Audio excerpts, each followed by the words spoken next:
Halo, assalamualaikum warahmatullahi wabarakatuh. Selamat pagi, salam sejahtera untuk semuanya. Jadi di sini saya Marif Alawi bakalan ngebahas tentang graf dan analisis algoritma. Jadi PowerPoint atau PPT yang saya buat ini adalah graf yang membahas tentang graf berarah dan tidak berarah.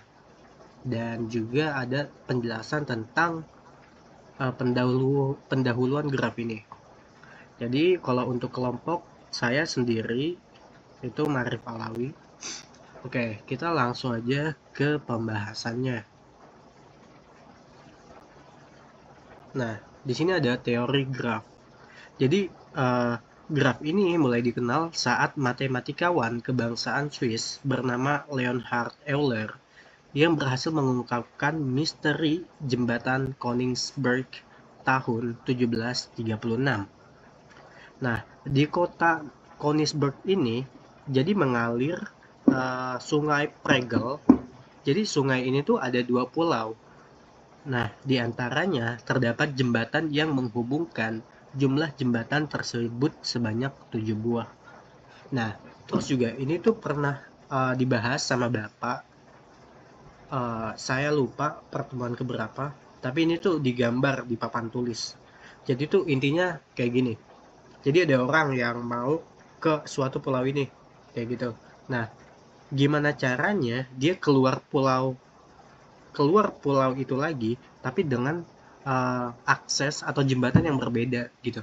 Jadi kalau misalkan dia udah masuk, udah lewatin jalan atau jembatan yang A, dia nggak boleh lagi untuk ngelewatin jembatan si A ini. Nah, itu tuh pernah dibahas, saya ingat banget, tapi emang lupa pertemuan keberapa. Nah, jadi graf yang mempresentasikan jembatan Koningsberg adalah simpul. Simpul itu biasanya kita sebut vertex yang menyatakan daratan dan sisi atau edge itu yang menyatakan jembatannya. Oke, lanjut. Terus ada teori graf. Jadi graf itu adalah bagan yang memuat informasi yang diinterpretasikan secara tepat. Nah, graf juga digunakan untuk mempresentasikan objek-objek diskrit dan hubungan antara objek-objek tersebut. Yang ketiga, tujuan graf adalah untuk visualisasi objek agar mudah dimengerti. Jadi kalau misalkan kita ngomongin tentang graf ini bisa diimplementasikan kemana aja, sebenarnya banyak. Ya tujuannya balik lagi untuk mempermudah dan untuk memberitahu kalau ke orang lain bahwasanya uh, sesuatu atau visualisasi objek yang kita buat tuh mudah kalau misalkan kita pakai graf kayak gitu. Terus jenis graf itu ada dua. Yang pertama ada graf yang berarah dan yang tidak berarah. Nah, nanti di akhir dari presentasi ini ada pertanyaan. Nanti kita jawab bareng-bareng. Terus graf terdiri dari dua himpunan berhingga yaitu VJ dan EJ. V itu vertex, E-nya itu edge. Maaf Pak, saya lagi kurang enak badan. Terus kita lanjut. Titik dikatakan terhubung atau adjacent jika ada garis yang menghubungkan keduanya. Jadi kalau misalkan ini ada titik, ini ada titik, ini ada titik, dia tuh dikatakan terhubung kalau misalkan titik-titik ini tuh ada garis yang menghubungkan kayak gitu. Oke, kita lanjut. Terus ada graf kosong. Jadi graf itu yang nggak punya titik sama sekali. Jadi kayak ya udah kosong aja gitu. Terus ada graf yang berarah atau di graf. Graf yang semua garisnya berarah gitu. Jadi dia tuh ya semuanya nyambung gitu. Terus ada juga graf yang tidak berarah. Graf yang sempurna garisnya tapi tidak berarah. Nah, terus ada titik ujung. Titik ujung itu garis yang berhubungan dengan satu atau dua titik. Terus ada loop. Loop itu garis yang berhubungan dengan satu titik ujung. Biasanya dia muter kayak gini. Itu tuh untuk saya juga udah beberapa kali menemukan graf yang loop. Dari tugas juga itu memang ada gitu. Terus ada garis paralel, jadi itu dua garis berbeda yang menghubungkan titik yang sama, kayak gitu. Terus ada titik tracing. Titik tracing tuh titik yang nggak punya garis yang berhubungan dengannya. Jadi ya dia udah kayak satu sama lain, mereka nih saling berhubungan nih, tapi dengan si titik ini tuh dia nggak berhubungan sama sekali gitu. Jadi disebutnya titik tracing.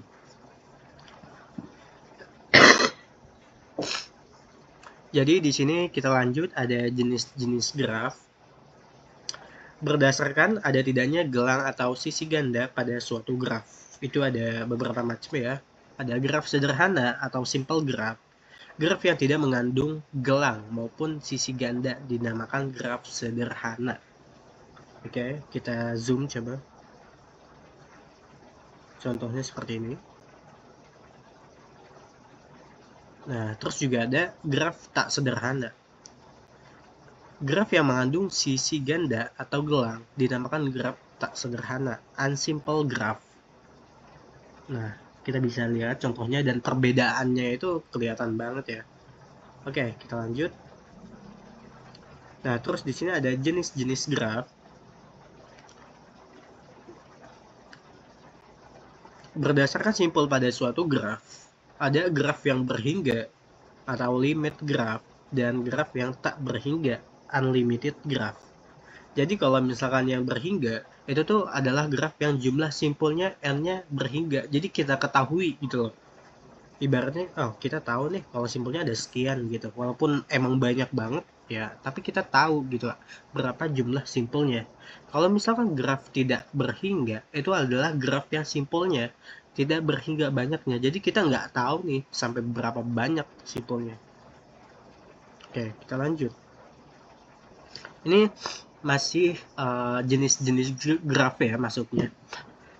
Terus juga ada graf tak berarah atau undirect graph. Jadi graf yang sisinya tidak mempunyai orientasi arah. Nah, kita bisa lihat contohnya.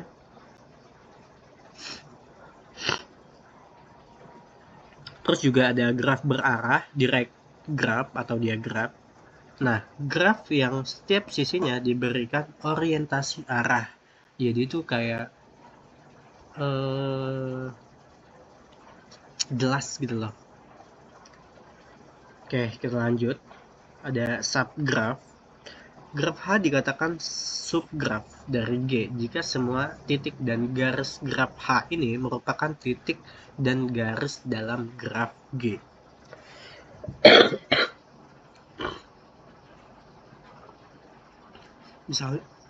Misalkan G adalah suatu graf. Graf H dikatakan subgraf dari G bila dan hanya bila. Jadi vertexnya itu, vertex H ada di dalam vertex G. Terus juga begitu pun dengan edge-nya. Ya, terus setiap garis dalam H itu memiliki titik ujung yang sama dengan garis tersebut dalam G. Dan yang terakhir, di dalam subgraf, posisi titik dan garis tidak berpengaruh. Seperti itu. Oke, kita lanjut. Ada derajat graf. Jadi derajat graf itu adalah jumlah dari derajat simpul-simpulnya. Derajat simpul adalah banyaknya ruas yang insidence atau terhubung ke simpul tersebut. Jadi nggak semua derajat simpul itu sama dengan ruas gitu, enggak. Tapi derajat simpul itu ruas tapi yang terhubung gitu loh. Nah, terus berdasarkan derajat simpul, sebuah simpul dapat disebut ada 4 macam ya. Yang pertama simpul ganjil, bila derajat simpulnya merupakan bilangan ganjil. Simpul genap, bila derajat simpulnya merupakan bilangan genap. Terus simpul bergantung atau akhir, bila derajat simpulnya adalah 1. Dan yang terakhir itu ada simpul terpencil, bila derajatnya simpulnya adalah 0.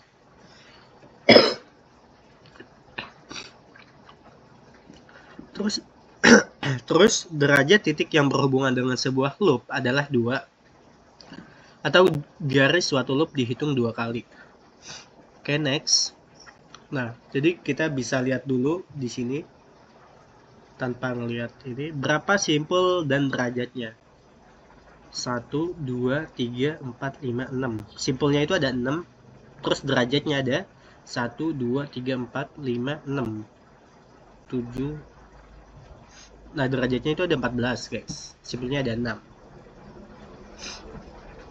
Oke, kita lanjut. Ada keterhubungan graf. Jadi keterhubungan graf itu yang pertama ada walk atau barisan simpul dan ruas. Yang kedua ada trail. Walk dengan semua ruas dalam barisan adalah berbeda.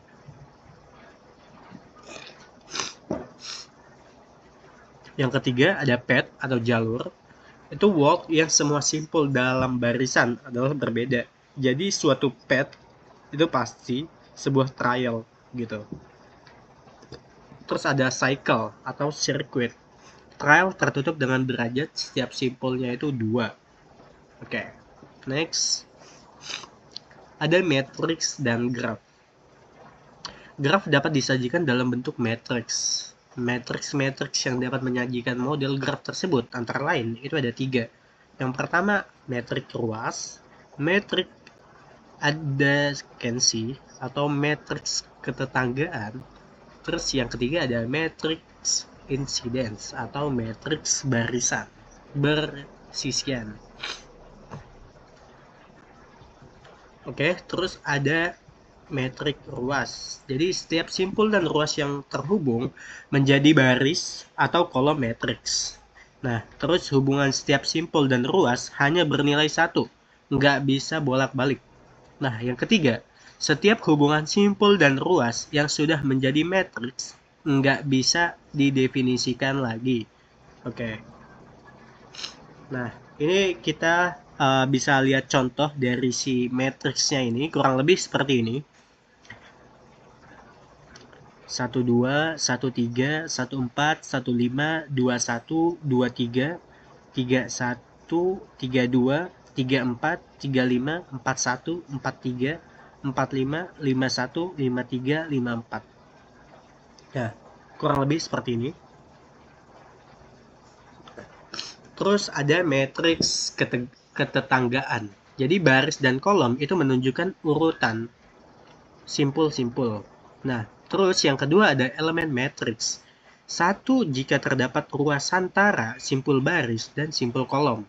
Nah, yang ketiga ada elemen matriks yang 0 jika tidak terdapat ruas antara simpul baris dan simpul kolom. Oke. Contohnya seperti ini.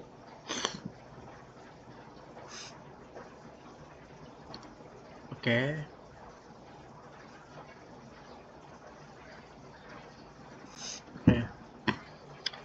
Di sini ada 4. Oke, kita next. Ada matrix incidence atau berisian. Jadi baris yang menunjukkan simpul, terus kolom menunjukkan ruas, dan elemennya itu 1 jika terdapat ruas yang insiden ke suatu simpul, dan yang terakhir 0 dalam hal lain. Kayak gitu. Nah, ini bisa kita lihat contohnya juga. Ini juga pernah Bapak jelasin di kelas. Saya juga nggak tahu pertemuan berapa, tapi intinya pernah. Oke, lanjut. Oke, di sini kita seperti yang tadi bakalan ada soal. Apa yang dimaksud dengan graf berarah? Oke. Jadi graf berarah atau direct graph itu adalah graf yang setiap sisinya diberikan orientasi arah. Disebut sebagai graf berarah. Nah, lanjut. Apa yang membedakan graf berarah dengan graf tak berarah? Oke. Sebenarnya kalau misalkan kita ngomongin secara umum, itu secara sederhana, itu gampang banget.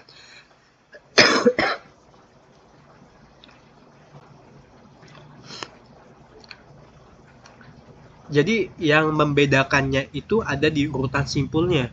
gitu. Jadi kalau misalkan urutan simpul dalam sebuah busur itu nggak dipentingkan di graf tidak berarah. Nah, kalau misalkan di graf berarah itu dipentingkan. Nah, secara sederhana yang membedakan tuh jawabannya itu. Terus sebutkan 3 jenis keterhubungan pada graf berarah. Nah, itu tuh ada 3 ya. Yang pertama terhubung lemah, terhubung unilateral, dan yang ketiga terhubung kuat. Nah, sebutkan arkus yang terkandung dalam graf berarah di atas. Jadi graf tersebut itu punya 7 arkus. 7.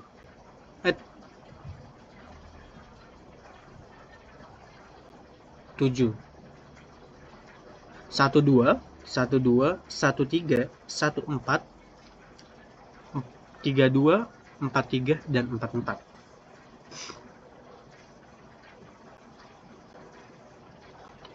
Nah, terus yang terakhir, ini adalah soal terakhir. Panjang walk dari graf di atas adalah, jadi panjangnya itu adalah 6. Kenapa? Karena panjang walk itu sama dengan banyaknya ruas. Kita hitung ya. 1, 2, 3, 4, 5, 6. Jadi walks-nya itu ada 6. Walk itu sama dengan ruas gitu teman-teman. Oke. Sekian dari saya Pak. Mohon maaf jika masih banyak kekurangan dalam presentasi ini. Sekian dari saya. Wassalamualaikum warahmatullahi wabarakatuh.